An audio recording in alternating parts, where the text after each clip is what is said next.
Hello, welcome to the Free Will, Science, and Religion podcast. I'm Chandler Klebs, and I'm here with George Ortega, Trick Slattery, Jamie Soden, WSD, and Logan Meyer.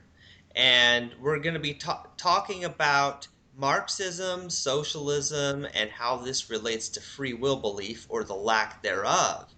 And I'm sort of ignorant on this topic, and it's not one I know very much about, but I believe Logan has some source he can read more about what this is, because I actually don't know how to define those things if asked. Okay. Basically, like what you have is communism is basically an extreme form of socialism. They're very similar, but they also have a lot of differences. Basically, um, a political system under excuse me, political system under communism would be stateless, classless, and governed directly by the people. And in socialism, you have the political system, which can socialism can coexist with different political systems. Most socialists advocate participatory democracy, uh, democratic socialism, basically. And the economic planning, basically, in communism is coordinated by all decisions regarding investment, production, and resource allocation. Planning is done in terms of physical units instead of money. Basically, money is discarded; it's no longer needed. Plan and socialism relies principally on planning to determine investment and production decisions. Planning may be centralized or decentralized. Market socialism relies on markets for allocating capital to different socially owned uh, enterprises. So, what do you guys think so far? Yeah, I mean, that's democratic socialism described exactly as you put it. But I also think what has been put forward by numerous people, the universal basic income, that should provide a safety net for anyone, just in case, uh, for whatever reason, they need the support from the government to, feed themselves and, stay healthy. All right, but basically, Logan, you're saying that with communism, that's interesting. There's no money supply. I didn't know that. And with socialism, there is money, but like in terms of these like socially controlled economies or businesses, are you saying like within socialism there is like some private ownership, or is it all like is the central feature of both systems that it's everything is collectively owned? And if you're talking about private property, I think that's what you're getting at. In communism, private property is abolished. And in socialism, there are two kinds of property: personal property, such as houses, clothing, etc., and which is owned by the individual. And then there's public property, it includes factories and means of production, which are owned by the state. Interesting. All right. And so how does this relate to free will?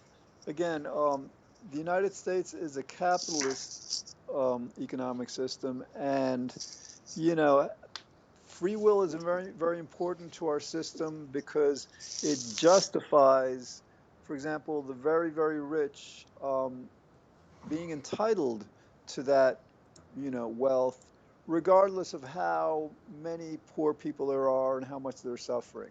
They say, well, the poor, actually the poor, they deserve to be poor because they have a free will and they're not earning the money. So that means that the rich can basically earn as much as they want and feel no moral obligation to the poor because the poor freely chose to be poor. And so yeah, so that's so like free will, just as with like it's the centerpiece or one of the centerpieces of conservative ideology. Mm-hmm. The personal responsibility rather than social responsibility with these economic systems. Free will does seem to be the foundation, or at least one very strong foundation. Well, Well, the go. Oh, sorry. Go ahead. they use the free will belief as an excuse for allowing homelessness and not having universal health care for anyone, whether they're rich or poor. And so what this creates is, if you have like no social security safety nets, what you end up is slums like in Africa, India, and in China. Because people are too poor to afford a route, housing, whatever. It becomes a human rights problem, doesn't it, George? I have a That's question. Does Go.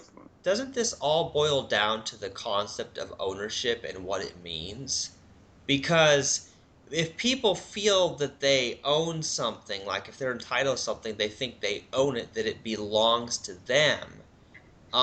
Isn't that similar to free will belief in itself? Because that when people think that their choices are their own, and they think their house is their own, their car is their own, their money is their own. People think that they own things, um, but I say ownership is completely an illusion anyway.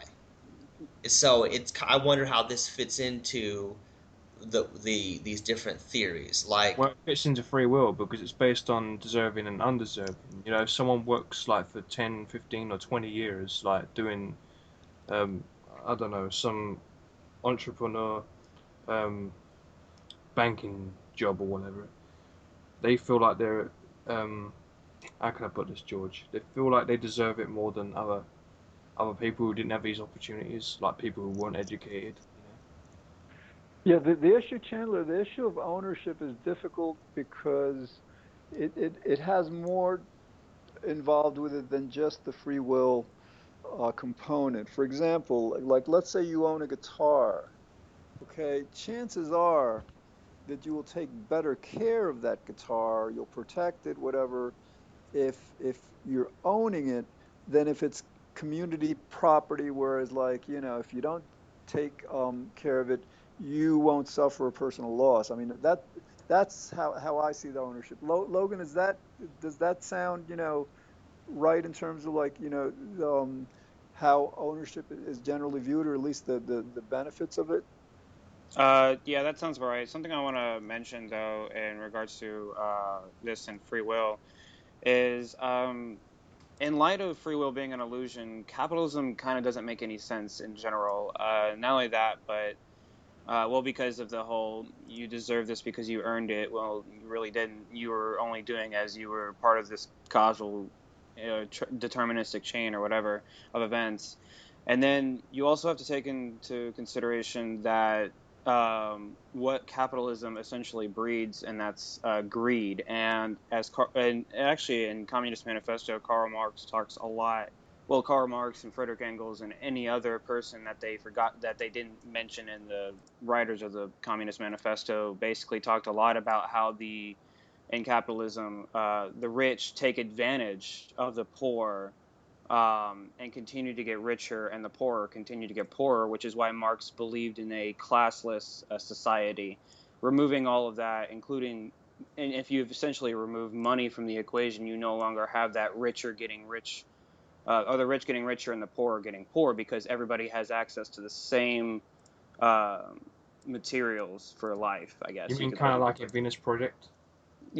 Yeah, that's a way of looking at it. I'm not sure about the Venus Project. I don't have enough information on it, but yeah. Do All look right, into it so, like, because it is very one interesting. one thing, see, not having a free will, for example, within the legal system, it doesn't mean that we can do away with our rules and laws, because, not having free will means we're hardwired to seek pleasure, to avoid pain, to respond to reward and punishment. So, in other words, like, one of the things I've noticed has been said about capitalism is that by retaining this profit motive for individuals, then you're encouraging more positive behavior. It's kind of like, it's just like as with law, like, punishments deter behavior. With the economy's rewards would encourage certain behaviors. How does socialism kind of like, what are the incentives that would replace this profit motive within socialism? I don't see socialism, communism as something that would give people more motive to work because I'm going to compare this to the Star Trek universe. You don't really need to work for necessarily a living. You only work as a means of helping the community, and you receive as, like, I guess you could say, your wages, your necessary things for life. You receive your food, water, housing, and if you have a family, you receive enough food and water and housing for them as well, rather than getting an incentive to work. Working 50 hours because you get that extra 10 hours of overtime. You could work 20 hours that week and not only benefit yourself, but you could benefit everybody else around you instead of just you and your family, instead of just you if you're by yourself. Uh, does that I, sufficiently uh, answer your thoughts? Yeah, I mean, I think also what you're saying, for example, like, we all pay taxes. It's something we have to do. And so we do it because we have to. So, like, in a socialist unfortunately, economy, we would all work, but I think you're right. I think, like, too many of us work way too much, seeking more that's unnecessary. It's really a detriment to their families. They end up raising kids that just like are so profit oriented that they lose part of their humanity and all. So I think, yeah, I think a socialist system where people are working just as much as is necessary to maintain, society. What you mean up to Um, 30 hours a week? what? You mean up to 30 hours a week? That kind of stuff where, Yeah, um, I mean, it could be 20, however, because like a lot of times, there's countries that have, substantial unemployment. And so like if you reduce the work week, let's say from 8 to 6 hours, then all of a sudden you have a quarter more jobs to go around. So yeah, you'd have more full employment, and again, yeah, then the idea would be just like sharing the resource equally. Yeah. the reason communists didn't work in the past is because in the past we needed a larger labor force. Uh, Basically, we needed more people laboring to manufacture the things that we to keep society going. In today's age and as we progress, technology kind of takes over for a lot of those positions, and we're coming to an age where we don't need the large labor force that we currently or that we used to have that we used to require in the past. So the whole communist problem isn't as big of a problem as it was back then. That's Uh, exactly why I compared it to the Star Trek yeah, universe. right. So Because of basically, the move to a resource-based economy or something like that would probably be being seen a little differently as than the communism of the past because of the bad connotation that word kind of has. Yeah, what's interesting is I know that communism and socialism have like a bad reputation, but I don't even understand enough about it to see what people's problem with it is. Is I it? think it's, I think it's It's because of people like it's Stalin and Kim Jong Un. Those kind of Yep, dictators. yep. You know, That's exactly what it is. It's like the Red Scare. I don't know if you yeah. guys are familiar, but yes, that's basically what it is. Well, So They see the alleged failed attempts of full blown communism in the USSR with Mm. Stalin and such, and they go, "Oh, look, they failed. It's never going to work." When it's full Marxism has never been truly practiced. I think there are countries that are trying to find ways of transitioning to that, but nobody has ever actually practiced it. And I think there were two major problems with communism in the USSR and China. The first being that, like, they substituted the rich class with the party members. In other words, if you were a party member in the Communist Party of China or USSR, Russia, whatever, you had privileges above others. But the other part, I think, especially with Soviet communism, is the militarization. In other words, like I think part of their ideology was to make more of the world communist through military conquering, right? I mean, like Yeah. that was, yeah. Well, it seems to me like in any system, like when there's some dictator, whether a communist party or some individual that basically makes life miserable and goes militaristic, then the underlying economic theory doesn't even matter because it's going to be bad no matter whether it's capitalist or communist, right?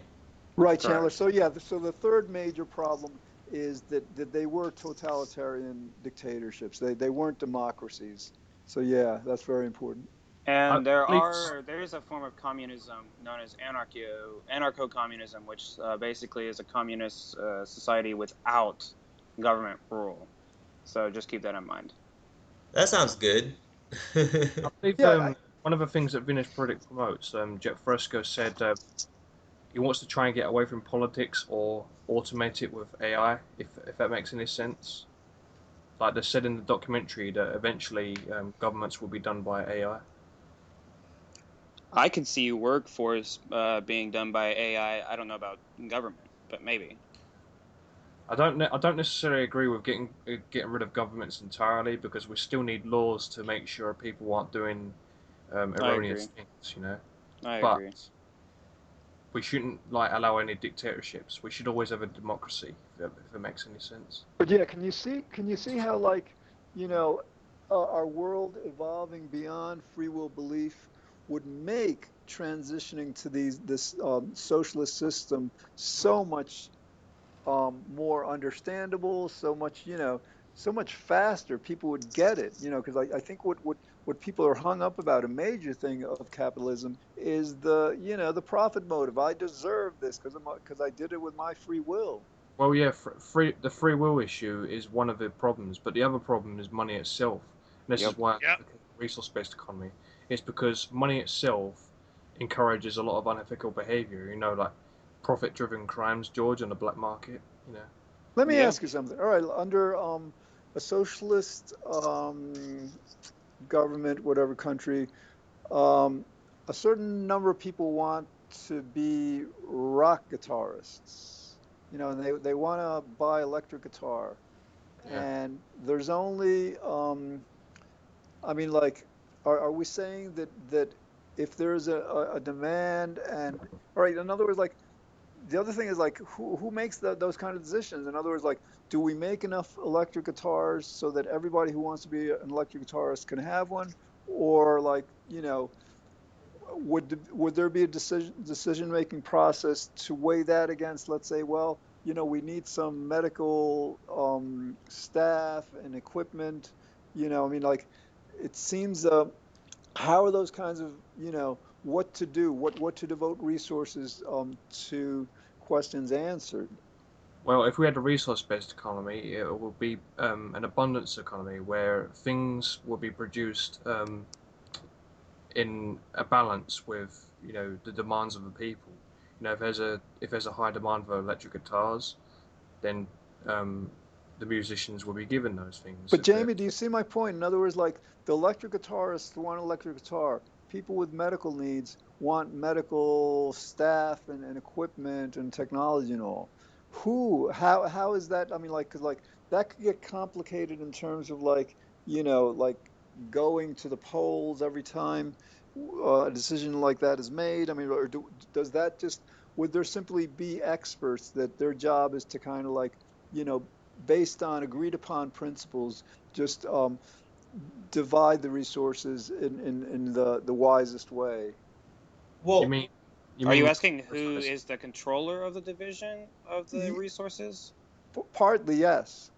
you mean And prioritizing? how do they make decisions again, in terms of like where to allocate the resources?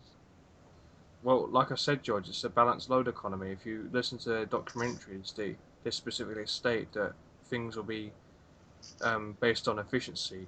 And of course, things like medical equipment will be prioritized over things like entertainment stuff, you know what I mean? Because medical equipment's more important, you know. Yeah. All right. Yeah, I agree with what Jamie said there, but at the same time, what's particularly interesting is because each person has an idea of what's more important than another, there comes a conflict because there are going to be people who think that their electric guitar matters more than the lives of other people. So what happens there? That's a hard one. Well, in a resource-based economy, people don't really have ownership over guitars, for example. They have shared guitars. So it's like the thing that George said is they don't really have ownership over them, and George thinks that they might not take care of them. But I'm not sure if that's true. It might be true, but in a resource-based economy, that's the whole that's part of the idea is those specific items that can be shared should be shared because that makes the most economic sense. Yeah, and I think you're right, Trick. In other words, we can condition people to take care of their things out of peer pressure. It'd just be like, it just wouldn't be the thing to do to not take care of what one has been, loaned, I guess, or what is within one's operation. Right. Well, I guess whether or not things become a part of your house, like things like furniture, for example, I guess things like that will depend on the abundance of the materials that are used to make them. You see what I mean? Yeah. But it'll be automated, George. I mean, the means of production, I mean, factories will be almost 100% automated. So a lot of this will be produced um, in high numbers anyway, if you get what I mean. Now, here's a question. Would the resource-based economy be under a category of socialism? Like, are they comparable? Are they similar? They are similar in some sense because everyone's treated, I guess, as equals, if you get what I mean. Everyone's like considered a human being. Yeah. Yeah, that's kind of what I was thinking. Because I think my deal is while the terms are a little bit confusing, and I've been looking them up in my dictionaries, and it's not very clear, I think it really comes down to the idea of equality. The idea there different Yes. people have different views about thinking that some people are more important than others, and I feel like that's what like George was saying, like with capitalism, like it's more like people deserve more because they think they earned it and they're more important than others, and so there's always some minority who is going to be discriminated against. People are not going to have their needs met because they're considered not important. And regardless of what we call the economic theory that we end up at, it's important for everyone to remember that we are all equal. We're all the universe and we're all just caused to do what we do, but nobody's more or less important. Well, But remember what Jet Fresco said in his documentaries and the rest of his team. He's only putting forward ideas. You don't necessarily have to agree with them. I don't think private property would necessarily be banned in a resource-based economy. It's just that centers would be, there would be public libraries. You would have to share things, but any material possessions that you have in your house, they would not be taken away from you. They're not going to condone stealing, if you see what I mean. Well, in communism, private property is essentially abolished, while in This is socialism not. there is some allowance of private property, as like houses and clothes, etc. Yeah, but and this is like not communism, you though. know, This is just a just different as we system. have like rules and laws to encourage certain behaviors, um, in socialism, let's say there's no private property. So it seems like there would need to be similar kinds of incentives. In other words, like let's say two families are given houses, right? And you have to determine sometimes because there's bigger houses, small ones, whatever. I guess based on need and all. But like one family, let's say, really keeps up the house, paints and all that stuff, whereas the other doesn't. I mean, would that fall under the category of now, legal remedies that like the family that upkeeps the house is rewarded by being allowed to stay there, whereas maybe the family that neglects the house is like move to an apartment or something? Is because again, they're very, and this, this relates to the free will thing in the sense that, well, you know, just like with law, we have to like punish, as a deterrent and to reform, negative behavior.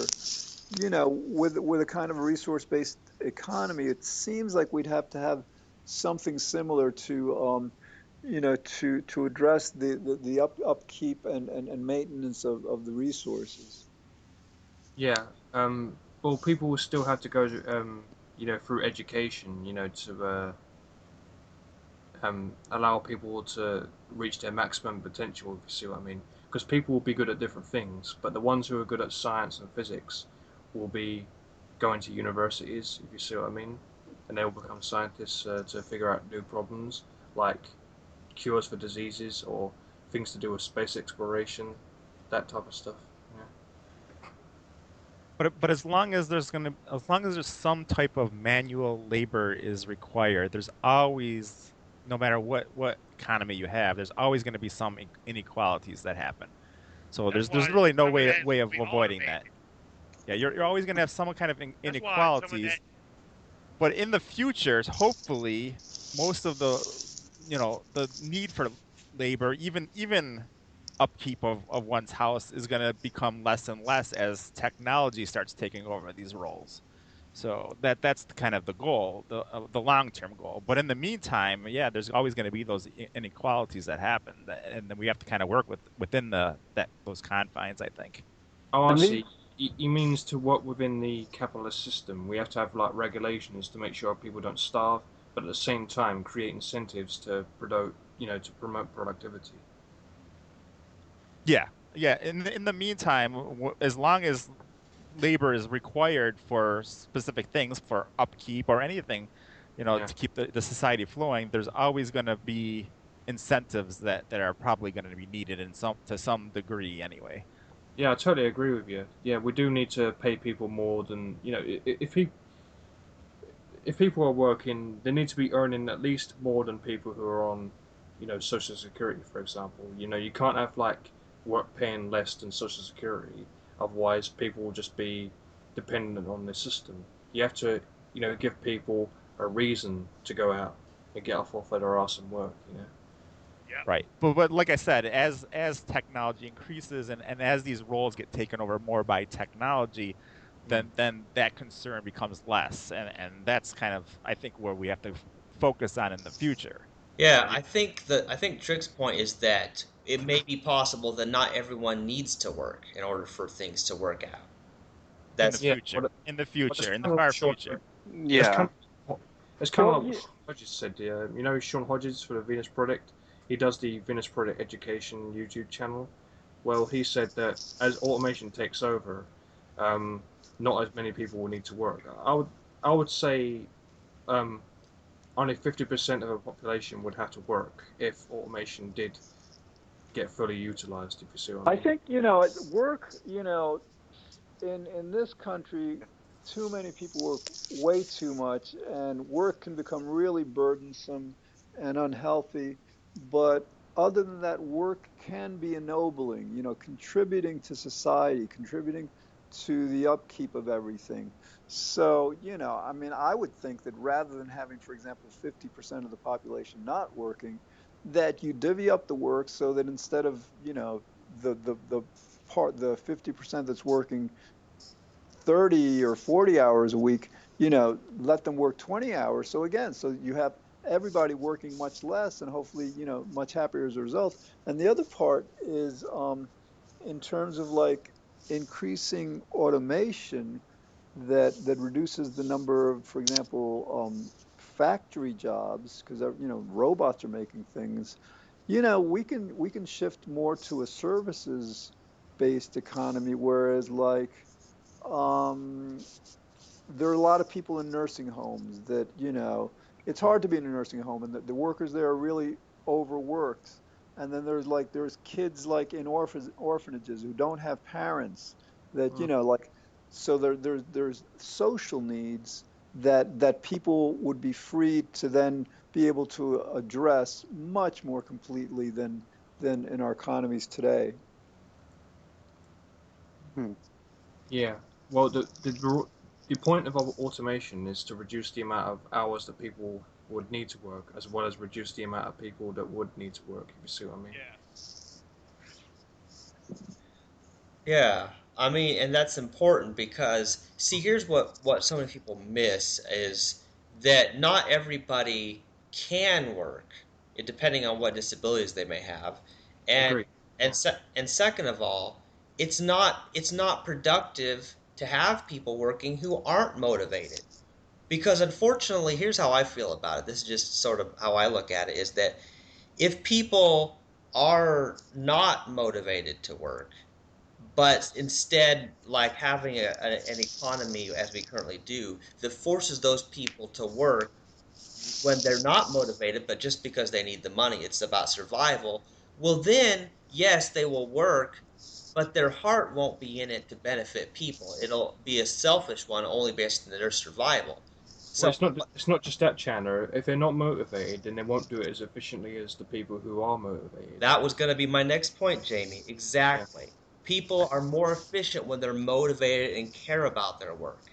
So Right. I think you could actually have just the people who happen to be more motivated doing the work, and the less motivated people, well, maybe they need some time to go home and rethink their life. What is their motivation? What is their goal? My thoughts And this, are that in regards to jobs, here's just a thought, and maybe you guys can touch on this a little bit. Is in regards to jobs, I think something we could attempt to try or whatever is like in Futurama. How many of you guys have seen that show? At least 10 episodes or so. I've Does any, seen a few episodes, like the I've seen ones a that few, but not okay, 10. yeah. but you guys know what I'm talking about in regards to the jobs, right? How basically they're implanted chips based on what I guess it's their DNA shows that they would be best at. Oh, Do you guys? Interesting.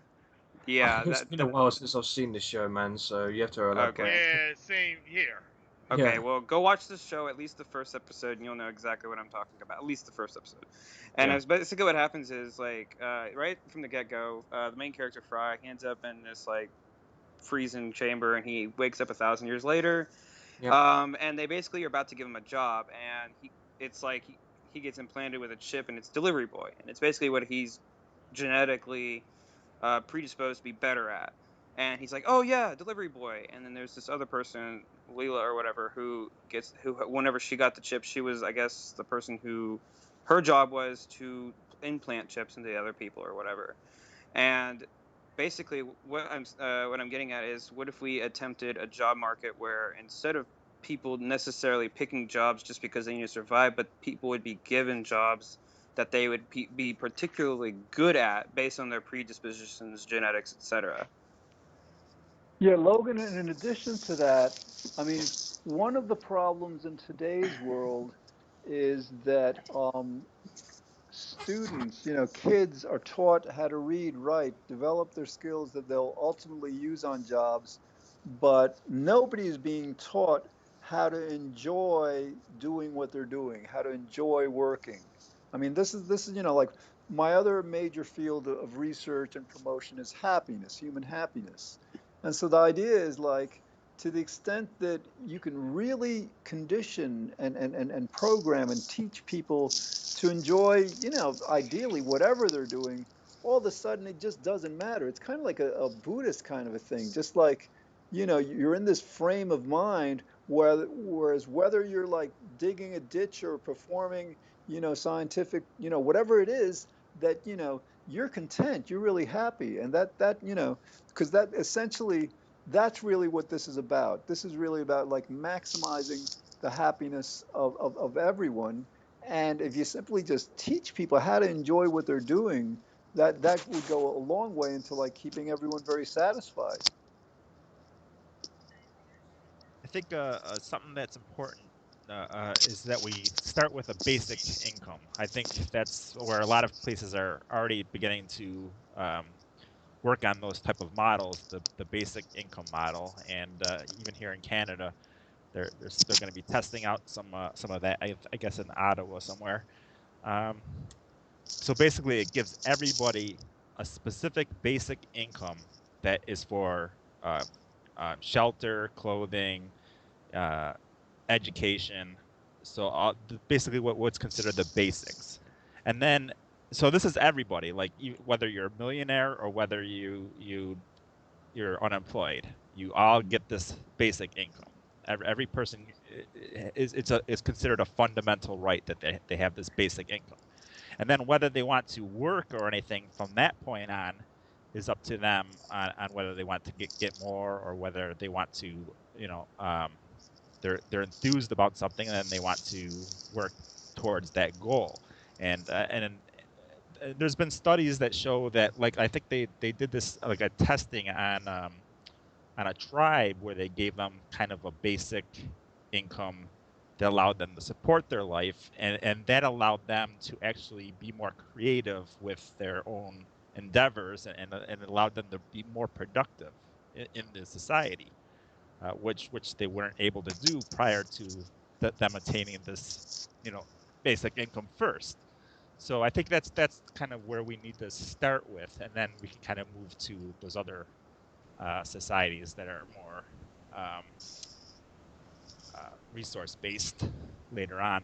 I think the universal basic income is a really good idea, because what that means is that a person, if their universal basic income is enough to allow them, food and shelter, the basics at least, so that they can live, then for one thing, what that helps is that, let's say that they have an injury, and they can't work for a while, or some sickness, then it's not like that they just suddenly have no income, so they die because they have no money, you know. So what's great is that people who are disabled benefit most from a universal basic income, but then I guess that works because you also, if people work more to obtain more income to use it to spend on things they want, then that works out even better.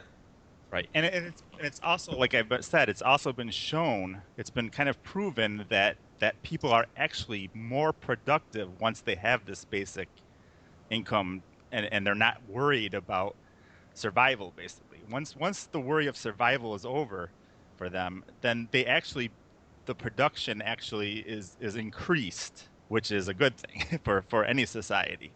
So Yeah, absolutely. And it makes sense, doesn't it? Because all of the most interesting things that someone produces, the books they write, the movies that people produce, those, a lot of times, they don't even help survival. Like, it's not like, look, some of us, like Trick has and George has, like, we've published books that we're not even making money off of. They may be good books, but they aren't helping our survival, but they still may benefit someone. So it's about what's important, really. It may not be the thing that helps survival. So if what we do isn't necessarily tied to survival, then we'll do more interesting stuff. All right, what I want to understand a bit more clearly is like, all right, so you have a basic income that everyone is. I'm hearing like some shuffling of papers or something. Is there? I Can you know guys it's hear it usually also? me. I know it's usually me, but it ain't Yep, me this time. I hear you. Does anybody else hear that? That's kind of like a yeah, I hear it background. too. I'm not I sure hear where it it's coming also. from. All Once right, in a so while I hear it, but I don't know. yeah, no, I know, no. All right, so basically, what I'm trying to understand is, you have a basic income that everybody receives. Now, do they receive it? Let's say some people just don't want to work. They'd prefer to just not work because, like, so would that be allowed, or like Yes, how does that? yes, that would be allowed. If people want to live on just their basic income, then that would be allowed.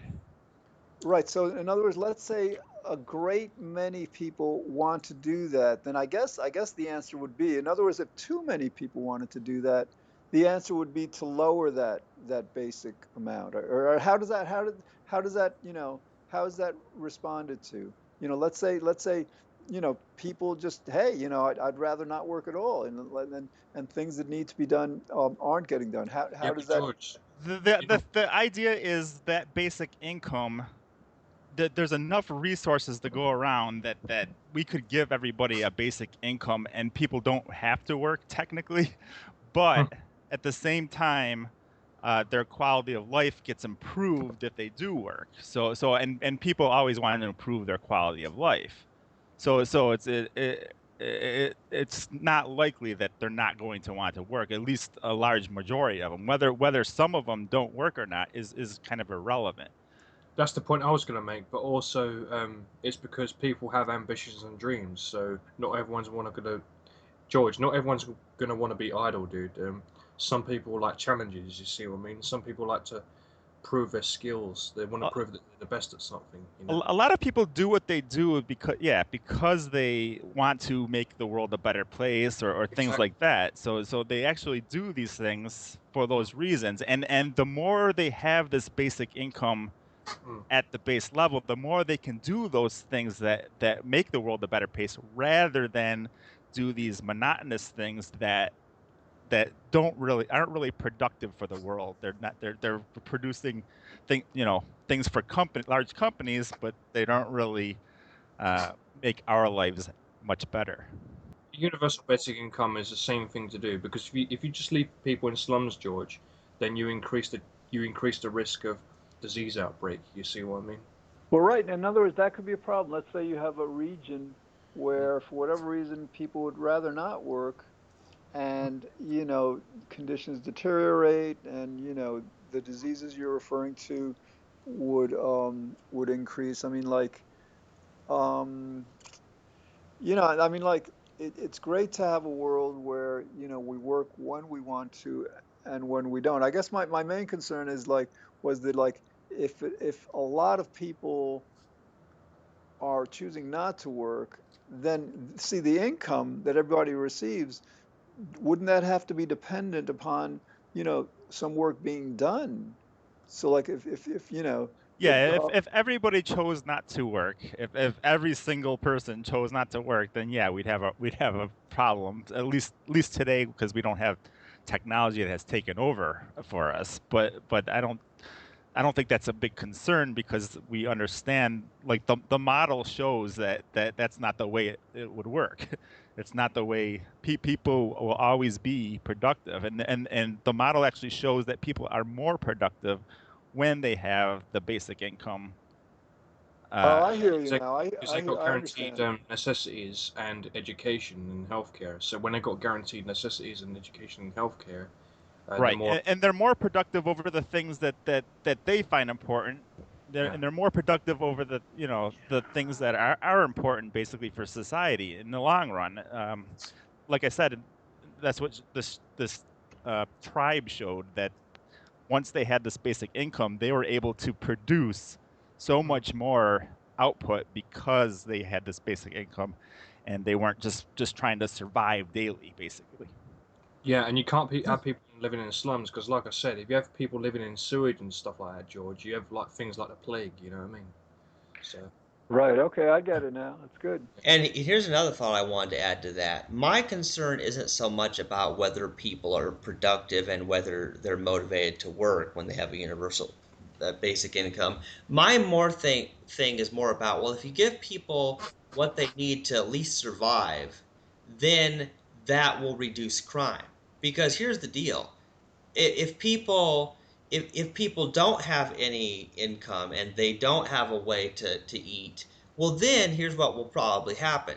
They if they don't work to get it, some will just steal, or may just kill. They may kill and steal, and so in a sense, there may be so-called people who are, say, lazy and they don't want to work, but at that's least if they have an income, then they are less motivated to go into crime to take Right. things from others to survive. Yeah, that's that's the one. other part of the model, actually, is for the reduction of crime as well, because the large bulk of crime is caused through poverty and through people needing bare essentials, basically. So that's where the large bulk of most crimes occur. Well, I was going to say that's the reason. Well, that's one of the reasons why they call it social security. It's to reduce the likelihood that people need even need to steal for that matter. Yeah. If you have everything you need, why steal? Exactly. Yeah. Yeah. Now, now, guys, now as you know that I try to get to bed by 8 and it's like 7:03 right now. So I don't know if you guys had more you wanted to say, then I could go and take my shower and eat my peanut butter and just leave it on for you to continue. I Peanut. actually have to go because I feel ill, guys. I don't know. I have some kind of bug or something, so I'm gonna Yeah, I'm actually feeling take off. tired myself. Yeah, it's been a long Yeah. day. Enjoy your peanut butter, Chandler. Yeah, I will. Yeah. Peanut butter is divine. Enjoy. I remember there was a funny conversation on Facebook about peanut butter recently. Yeah. Yeah. So we're gonna close out the show then, or are you guys gonna keep talking? Um, if everyone said what they feel like they needed to say, then I could just go ahead and close it. Sounds good to me. Go for it. All right. You've been listening to Free Will, Science, and Religion with Chandler Klebs, George Ortega, Trick Slattery, Jamie Soden, WSD, and Logan Yeah. Meyer. Yeah, WSD always goes, yeah. It's cool. And stay safe. Yeah, stay safe, everyone. Yeah, when we were talking about different economic theories about socialism versus capitalism, and also a resource-based economy, which is a really awesome idea. And I love how Trick mentioned the universal basic income. All of these are ideas it's good to get people talking about because they may not be familiar with it. And I like the fact that George Ortega brought up the concerns about people being lazy. I mean, that's a common argument, George. You are right. There are some people who will choose to be like idle, Yeah. but at the Yeah, same time, there's some definitely. people who some people have ambitions, don't they, George? They want to improve things for the world, don't they? Yeah, and of course it's not up to us, but yeah, we need to address that. I mean, like maybe again, like maybe people can be conditioned to not be lazy. I mean, that I think that's pretty easy to do in general. Yeah. And the way to do that is to, just give the unemployed the basics, and if they want luxury items, then they have to go out and work for them. You see what I mean? Yeah, and this is definitely an ongoing discussion that the whole human race is going to have, but it's very interesting, and I'm sure we'll continue in the future. But as for now, some of us need to end this, so I guess I don't know what to say except hope you enjoyed, and thank you for listening, and goodbye.